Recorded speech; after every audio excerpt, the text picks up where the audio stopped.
Alright you guys, my name is Matt, here again with another really cool video, another personal video, but I think you guys are going to enjoy this. I think you're going to learn a lot, and today we're going to be talking, if you can't tell by the title, about borderline personality disorder, or BPD for short.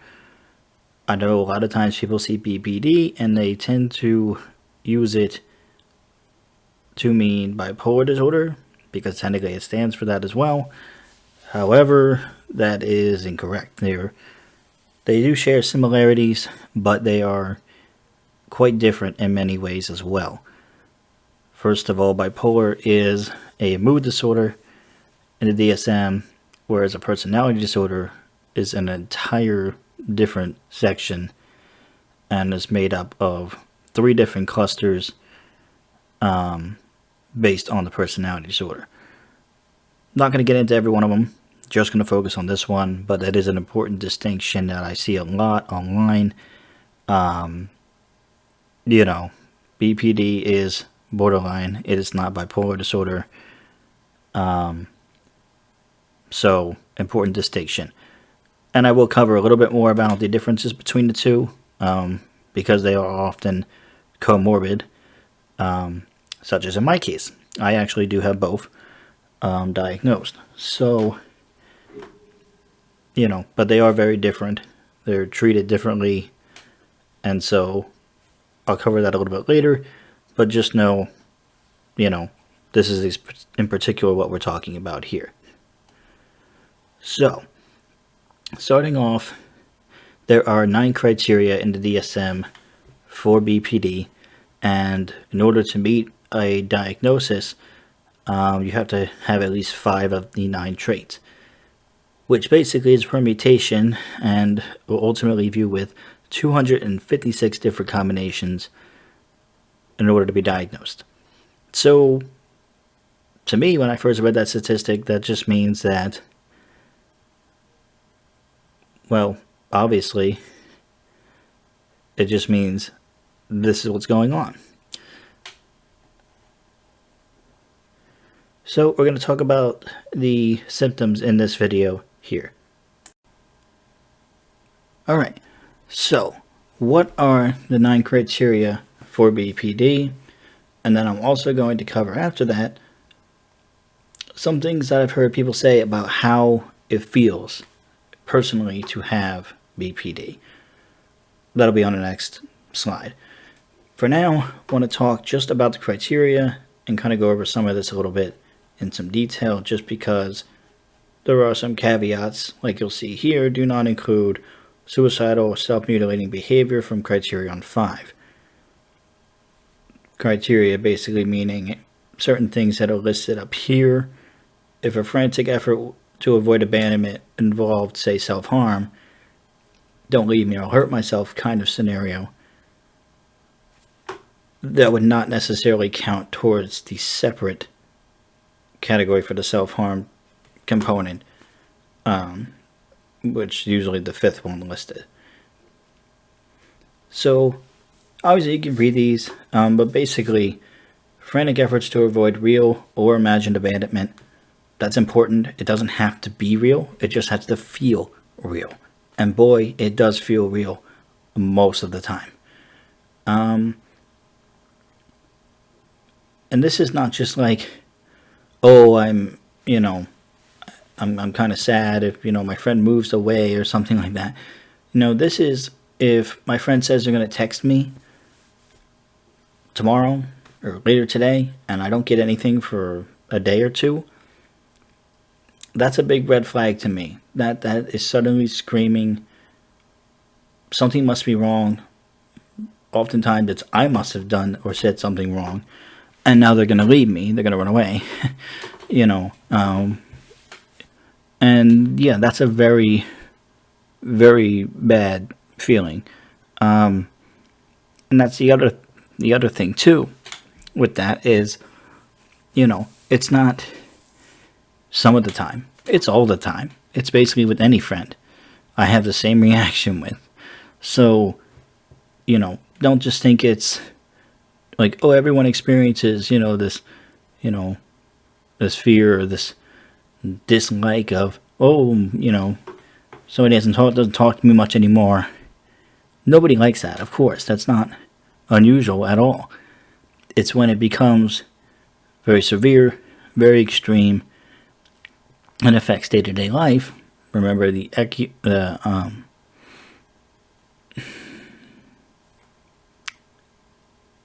economic. Wow, I said it earlier, and now I can't. Now I can't think of the word. Your day-to-day living, being able to go to your job. Oh, your socioeconomic dysfunction. There we go. Socioeconomic dysfunction. That's what the DSM will consider. Basically, again, not being able to participate in the typical day-to-day life that you previously had. So if you're calling out of work every day because you can't get out of your bed because of crippling depression, you can't go shopping at a store because anxiety and panic attacks, all these sorts of things very negatively affect your life, your ability to live your life, to provide food for yourself, to be able to pay your bills when you go to work, all of these sorts of things. That is socioeconomic dysfunction or dysregulation. You also have a pattern of unstable and intense interpersonal relationships.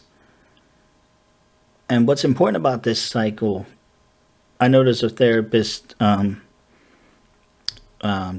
Todd Grande, who I'll link down below, along with other channels that I highly recommend that I'm subscribed to. For all of them, are all mental health professionals and have a ton of incredible videos about every topic mental health related you could ever think of. Literally. So I will link a bunch of them down below for you to check out because I really do highly recommend them. And yes, Dr. Grande, he, what was I going to say? Yeah, he focuses a lot. He calls this the love-hate cycle.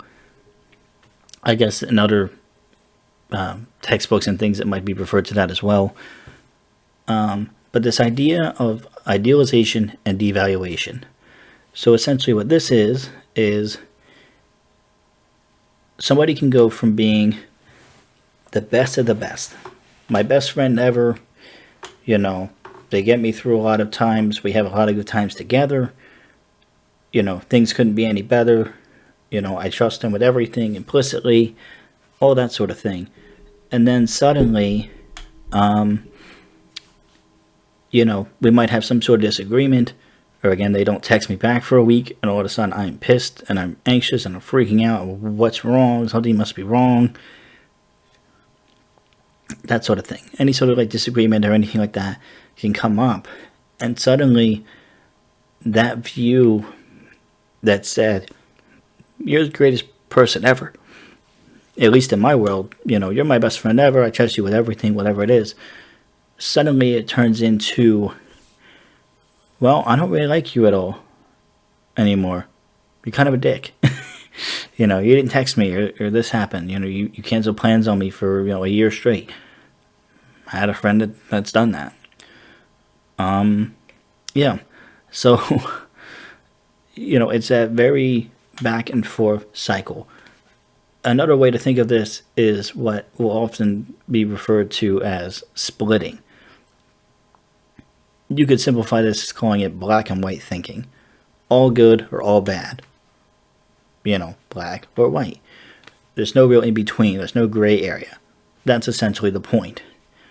When I'm devaluing one of my friends, say, all the good times that we had before, remember I said we had all these great times and, lots of good memories and good times and things were good.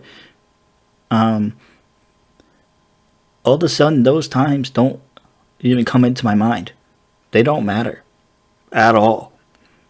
And even if somebody were to say, well, remember the last time they went out with you, we went to a concert or you did whatever. Okay, but they bailed on plans for me now. So therefore, they must not really be my friend. It's that kind of thinking where even if you are presented opposing logic or, well, remember all the other times they were there for you. Or they didn't do this thing and now they did for once. There's no gray area. The other times don't matter to me at a time when I'm devaluing somebody. When I'm so frustrated and upset at them, I don't care about the 100 times you showed up and kept plans or something with me. It's the one time you didn't that suddenly becomes really glaring, you know. And yes, I've had that happen more times than I could ever count. It's insane. So yes, that is a very, very big telltale sign of BPD, because really none of the other personality disorders and none of the real other mental illnesses in particular really depict that. So that specific cycle is very specific to BPD. So let's see. Another one we have is identity disturbance.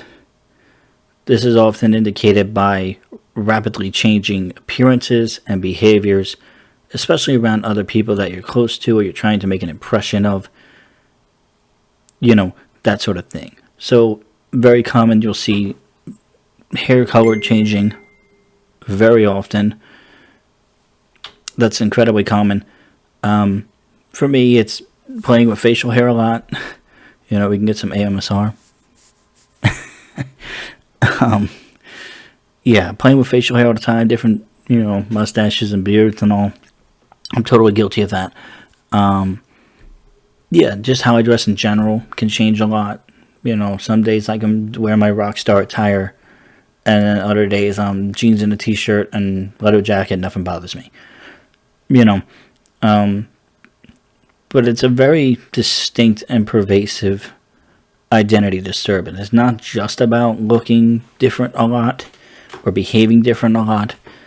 It also has a lot to do with a general sense of self, who you are, what you're about, what your qualities are, what your beliefs are. These things tend to change very often.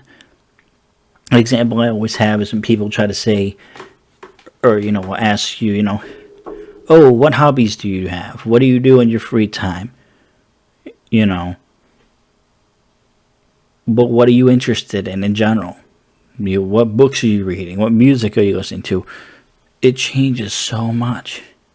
I can't give a concrete answer. And if you ask me a week apart, you might get two completely different answers. And it's not just, oh, I'm reading a new book now, or I'm playing the new Call of Duty. It's, it's so much more than that.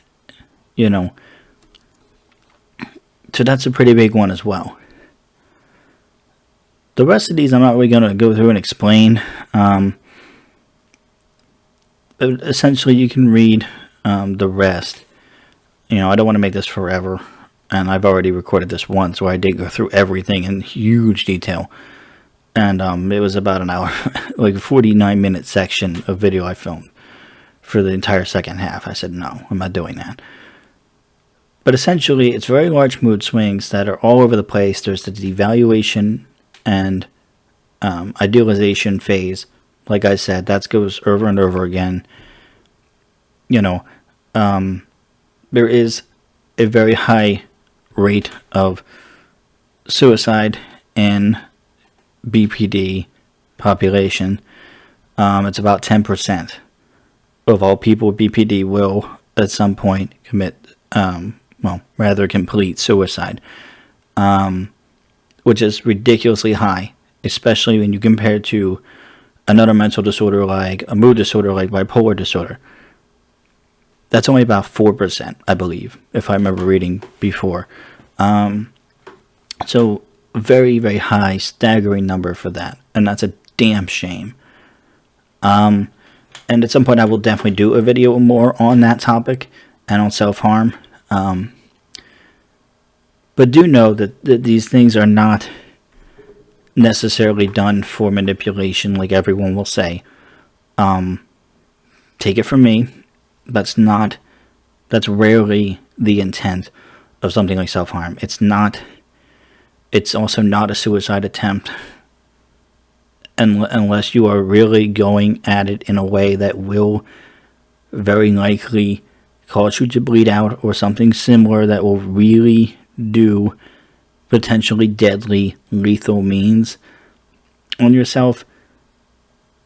It's not It's not for that. It's a form of coping, and it's a form of emotional regulation, and a person that feels so low or feels so many things all at once, it's really the only way they have to kind of soothe themselves. And for me, that's exactly what it was. So yes, I am speaking from experience. That's what that was for me. It was an outlet when things were too much. I couldn't think about things. I could not process things. You know, I don't want to go too much into depth about it right now. But suffice it to say, that is essentially the majority of the reason of what you'll hear for why people do it in the first place. And especially with something like BPD involved, forget it. It's in the criteria for a reason. But it is rarely designed for the intent of suicide. So do be aware of that. Alright, so that's enough about that. Again, you can read all of these other criteria below. But now I want to talk about the other topic that I think is pretty interesting. Won't take too long, luckily. And that's going to be, what exactly does it feel like to have BPD? You know some of the symptoms now. You know some of the signs and the traits. Well, what exactly does that feel like to someone? How can I describe it? How have other people described it? Let's take a look at that now.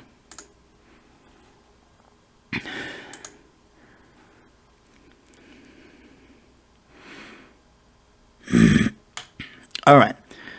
So, apparently that didn't pause. That was awkward. So basically, how I would describe it commonly. I know I used this example on the last video. I actually came up with this one by myself, by the way. I was actually really impressed as I did this, as the camera was rolling. I'm like, it's like an airport. And, you know, you got your runways, planes are coming, they're going, they're doing all of these things. And that's what it feels like. Your air traffic control tower. And you're trying to direct every thought, every emotion. You know, you have some ginormous Boeing, huge triple-layer planes. You know, you have little tiny planes, you know, transporting, you know, small goods from place to place. You have, you know, like I said, the huge passenger ones that are going, you know, across the country and, you know, across the world. You know, and obviously these can represent very large, very powerful emotions, smaller emotions, you know, and every size, of course, in between of planes that are taking your emotions all over the place. And, yeah, you're essentially sitting in air traffic control tower going, And you're staring at maps of where everything is going to land. You're trying to orchestrate all these landings. And to be honest, it's really, really damn hard trying to steer all of these planes to keep track of every single moving thing going on and make sure that they're all landing and taking off in order safely. You know, they're not crashing into each other or they're not crashing rather into your air traffic tower either, because that would be a disaster, of course, right? You know, but honestly, sometimes when you get hit with an emotion so hard, or multiple emotions so hard, you know, that's what it's like. It's like they just crashed in, not to use it like a 9/11 thing, but they're crashing into your control tower. You know, your emotions. And everything from there goes loose and goes haywire. That to me is a pretty fair analogy or analysis of what it's like. Again, you're trying to land all these planes, you're trying to make all this stuff happen, and you have the best of intentions, but frankly, shit doesn't always work out that way. And yeah, that's my analogy. To share one that a lot of other people use, especially a lot of therapists have heard their other clients and patients describe, would be one where they describe themselves as a burn victim, or at least, you know, an emotional burn victim. And what this is essentially, hopefully nobody has really any experience with, anything other than, burning your hand on a hot stove or something once. But I'm sure you can imagine someone comes in with third-degree burns, right? Shit's bad, to say the least. But if you can imagine for a second their skin, right? It is burned to the core, right? It is horrific. It is unending, undefinable pain and agony. And every sensation that touches that skin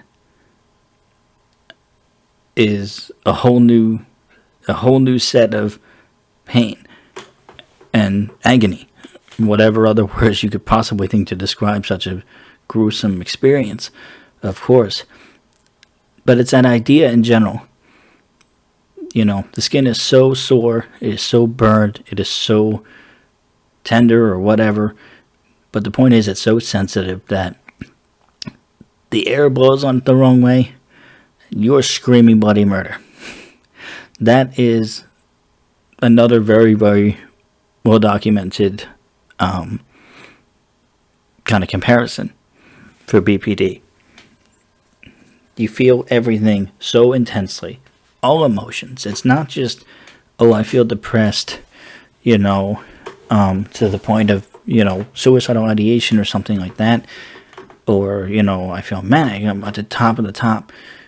Not that mania is in BPD, but for the sake of argument, every emotion from anxiety to happiness to sadness, all of it is extreme. For me personally, I have never really remember a time, even as a kid, where I felt a little sad, a little discouraged, a little anxious, a little nervous, is what most people would say. Oh, I'm just a little nervous. There's a test next period I didn't really study. Everybody has that, right? So, but for me, that's never been the case. It's never been a little bit of emotion. It's been the whole damn serving of emotion, all in one go. And that's how really all my life has been. I've always been a very emotional person. I just used to be a lot better at hiding it and internalizing it. But frankly, that actually led to things being a lot worse. By the time middle school got around, bullying picked up. Being the closet gay kid didn't really help, to say the least. And yeah, that led to a lot of bullying and a lot of bad things, and ultimately a lot of self-harm began out of that, unfortunately. So that's a thing. That'll be a topic for a different video for sure, because I can easily cover that, no problem. But yes, that was a thing. Like I said, just in general, just always been very emotional. And yeah, those burns, man, you feel everything. The smallest thing that doesn't faze anybody at all could send me into a meltdown. Then, one of the videos I'll link down below, it's a very, very well done BPD video with a doctor. It's like just an interview, and it's like an hour long or so, 45 minutes or so, so it's pretty long, but it covers all of the criteria, not entirely in order per se, but it does cover most of them, and he really goes into good detail. He's very well soft-spoken, is a really interesting accent. I don't know where he's from, but he's very easy to listen to. I've watched it about 20 times. I have it saved. So I will link that down below so you can check that out.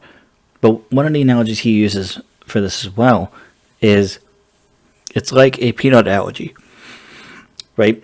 So, obviously, you or I eat a peanut, nothing happens.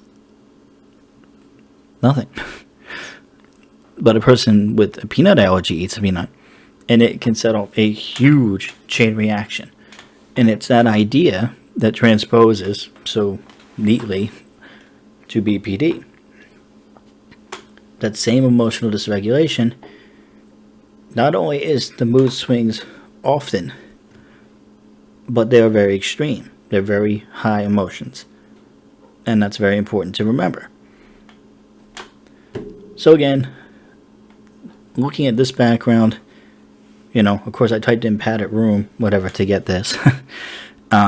Because to me, I always like the idea that, I don't like the idea of, I like the phrasing of, your mind is basically trapped in a prison with itself, and the rest of you is just along for the ride.